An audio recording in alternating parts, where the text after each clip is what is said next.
Prabowo juga tidak boleh tersandera dengan segala budi baiknya Pak Jokowi. Jangan sampai membuatnya tergantung. Masalahnya jika Pak Prabowo melepas diri dari Cendana dan Jokowi, apa ia mampu? Nah, ini problem terbesar Pak Prabowo.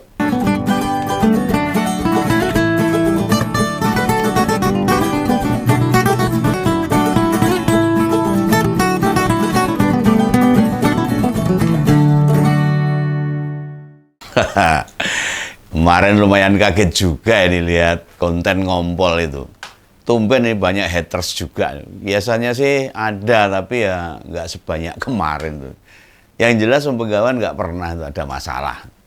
Orang nggak terima junjungannya dikritik. Dan mereka cara komentarnya ya nunjukin level pemikiran mereka. Level rendahan itu. Karena ya yang ada di konten ngompol itu bentuknya itu kan kritik gitu loh. Atau pendapat atau opini dengan basis, pasti ada basisnya itu, argumentasi serta datanya jelas, nggak hoax gitu loh, nggak asal bunyi.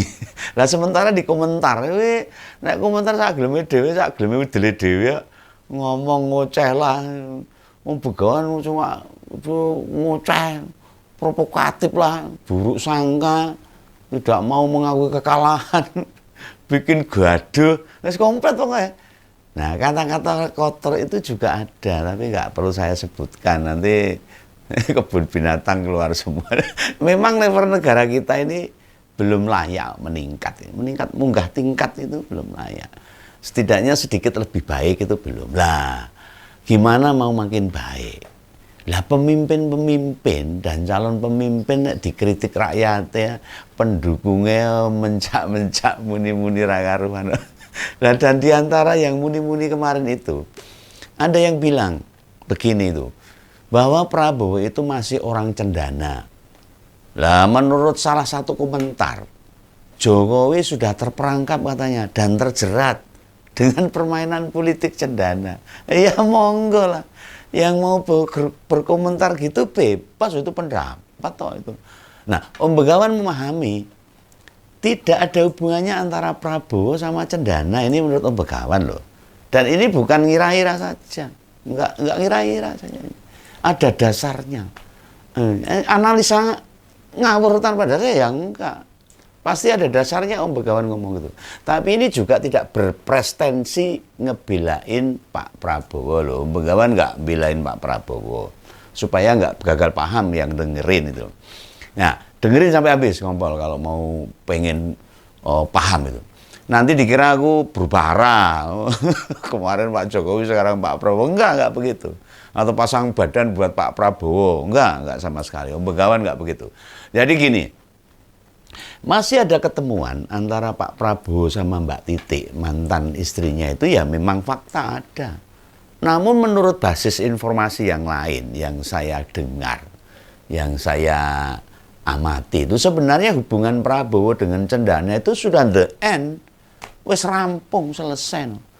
Lah Pak Pramono ini contohnya loh, Pak Pramono Anung ketika masih rapat di kabinet itu menunjukkan PDIP masih jalan dengan Pak Jokowi, kan ya ora, tapi ya tetap masih rapat, masih ketemuan. Ini beneran. Tidak ada sangkut paut lagi antara Pak Prabowo sama Cendana. Ini menurut keterangan Om Begawan. Nah, malah sudah sejak 1999, sejak reformasi dan lengsernya Pak Harto waktu itu, dan yang berada di balik berkali-kali majunya Pak Prabowo, itu murni disokong adiknya, bukan Cendana. Begawan bukan sok tahu loh, tapi bener ini. Itu Pak Hasim Joyo Hadikusumo. Itu yang menyokong pendanaannya serta berbagai jaringan luar negerinya. Pak Hasim ini memang pengusaha kakap. Oh iya, kelasnya bukan kaleng-kaleng dan punya jaringan kuat di luar negeri. Kolega di luar negeri sangat banyak. Siapapun memang tidak membantah bila sebelumnya ada hubungan kuat antara Prabowo sama Cendana. Iya memang itu faktanya. Bekas menantunya Pak Harto. Itu fakta. Tapi banyak bukti mempertontonkan hubungan itu sudah berakhir. Wes rampung. Ya dibuktikan dengan pisahnya Pak Prabowo dengan Mbak Titik. Yang masih ada hanya hubungan antar individu. dan hubungan antar ayah dan ibu itu loh. Kan menurunkan satu anak itu. Tapi sudah nggak ada hubungan itu. Nah, sebagai mantan suami istri, Pak Prabowo sama Bu Titik Soeharto tidak kurang tidak lebih. Ya semua mantan. Ada banyak argumen loh. Ada banyak yang bisa kita sodorkan di sini supaya paham. Oh, aku rambilain Pak Prabowo sekali lagi loh. Mengapa Pak Prabowo dan Cendana sudah putus hubungan? Ingat loh, ini kita harus bisa membaca sejarah itu. Pisahnya Pak Prabowo dengan Mbak Titik terjadi saat Pak Soeharto jatuh. Pas lengser itu. Waktu Mas Didit masih berusia 14 tahun. Itu putra satu-satunya putranya Pak Prabowo. Justru di saat mantan penguasa itu runtuh. Menantunya yang punya jabatan militer tinggi dengan 3 bintang di pundaknya. Karena ada tanggung jawab yang harus dipenuhi, dia lari luar negeri. Nah, kabarnya dulu lari ke Yordania. Nah, coba kita bayangkan. Kita punya anak atau adik perempuan. Di saat ada cobaan, suaminya malah pergi meninggalkan adik atau anak perempuan kita. Nah, akankah kita bakal ngakui dia lagi sebagai menantu? Nah, wes lunga. Lagian Soeharto itu berkuasa 32 tahun loh. Ibaratnya mau apapun bisa. Iso penguasa waktu itu. Begitu jatuh, Pak Prabowo itu ikutan lari. Ya takut kena getahnya mungkin. Ya enggak, mungkin banyak hal. Banyak tanggung jawab yang mesti harus dia lakukan. Padahal kekayaan karier militer Pak Prabowo dan banyak bisnisnya berkembang pesat ketika jadi menantunya Pak Soeharto. Iya, Pak Prabowo apa-apa punya itu. Nah dalam perlariannya ke Yordania, Pak Prabowo ini sebenarnya dia nggak berani pulang. Orang wani balik itu. Ini sejarah loh. Ini faktanya ada. Kayaknya keluarga Soeharto itu punya dendam tenan sama Pak Prabowo ini. Waktu itu, ini saya hanya menceritakan apa yang saya dengar, saya amati dan berita-berita yang kami kumpulkan. Nah, hampir kehilangan saja kewarganegaraan Indonesia waktu itu. Pak Prabowo itu kewarganegaraan Indonesia mah hilang. Di Yordania juga tidak punya kewarganegaraan. Jadi dia jadi orang yang bingung tidak punya kewarganegaraan. Nah, tahun waktu itu Bu Mega jadi presiden. Akhirnya Bu Mega yang saat itu menjabat presiden meminta Pak Prabowo kembali. Itu ditanggung jawabkan kepada Pak Taufik Kemas waktu itu, suaminya. Meminta Pak Prabowo untuk kembali ke Indonesia. Karena ini salah satu putra terbaik untuk memajukan bangsa Indonesia. Dan keselamatan sebagai warga negara dijamin oleh Mbak Mega waktu itu. Jadi Pak Prabowo itu tang nyawa sama Mbak Mega sama Pak Taufik. Makanya sampai saat ini Om Began mengamati. Pak Prabowo sangat hormat dengan Mbak Megawati. Yang menolong tuh Mbak Mega. Bila nggak ada jaminan itu, lantah gimana nasibnya sekarang ini. Pak Prabowo nggak ada dalam politik renek jadi ketua Gerindra ya enggak. Dia balik Indonesia aja nggak berani. Ini bukan mau ngungkit-ungkit jasa Mbak Mega loh. Om Begawan hanya bercerita sejarah. Bercerita tentang historis sejarah Indonesia dari tokoh-tokoh bangsa ini. Yang ada hubungannya dengan Mbak Mega, Pak Prabowo, dan sebagainya. Ya memang begitu perjalanannya. Masyarakat supaya paham. Tidak asal nuduh Begawan. Ini ada banyak cerita gelap. Yang membuat orang-orang kehilangan orang yang dicintai. Gara-gara berurusan dengan Orde Baru. Banyak waktu itu. Bukan hanya Pak Prabowo saja. Sebagai mantan menantu, Prabowo atau tahu banget ini. Pak Prabowo ngerti betul, paham betul. Gimana kejamnya mertuanya dia itu. Padahal Pak Harto itu orangnya wah, sopan santunnya tinggi, tapi wis atas itu. Waktu Orde Baru itu. Nah, setelah kembali ke Indonesia, apakah kita pernah melihat atau mendengar Pak Prabowo punya acara atau berkumpul dengan keluarganya Pak Harto? Coba, kalau ada, saya kasih beritanya. Kalau sekarang dengan Mbak Titi, iya. Dengan yang lain, enggak. Tidak sama sekali. Pak Prabowo itu ya hanya bertemu dengan Mbak Titik sebagai mantan suaminya, dengan anaknya Mas Didit. Itu pun biasanya masa-masa kampanye atau 5 tahun sekali. 2014 dan 2019 dan tahun ini ketemu itu. Bagi orang yang melewati masa reformasi, ya termasuk Begawan ini, pasti ingat betul. Keluarga Cendana beberapa kali bangkit ikut pemilu loh. Namun yo gagal terus karena masyarakat sudah tahu dan paham. Iya, ada PKPP, ada Beringin, partai apa saja itu. Artinya Gerindra bukan representasi dari Cendana. Karena Gerindra langsung go dan jadi partai besar. Kalau dia masih berhubungan dengan Cendana, pasti ya sama dengan partai-partai yang dibentuk oleh anak-anaknya Pak Harto itu. Ini menjadi salah satu bukti. Partai Cendana itu dulu kan ada itu, PKPP alias Partai Karya Peduli Bangsa. Nggak lama eksis ya bluk dan tidak berhasil lolos ke Senayan. Lalu kemudian adik bungsunya Mas Tommy juga mainan partai namanya Partai Berkarya itu pohon beringin juga itu. Iya, itu pohon beringin gambarnya. Sampai kemarin sebenarnya juga mendaftar tapi lolos verifikasi aja tidak. Verifikasi aja tidak mau ikut pemilu. Ini sebagai salah bukti. Nah, ini untuk menegaskan hubungan Pak Prabowo dengan Cendana benar-benar sudah wassalam. Wassalam itu selesai itu. Jika ada yang tahu Pak Prabowo masih ziarah atau masih datang ke Mangadek, ke kuburannya Pak Harto sama Putin di Karanganyar sana, di lereng Gunung Lawu, itu wajar. Mau bagaimanapun dia itu bekas menantunya. Dan Didit itu anaknya itu cucunya Pak Harto. Ah iya no, meskipun itu anaknya Pak Prabowo kan cucunya Pak Harto.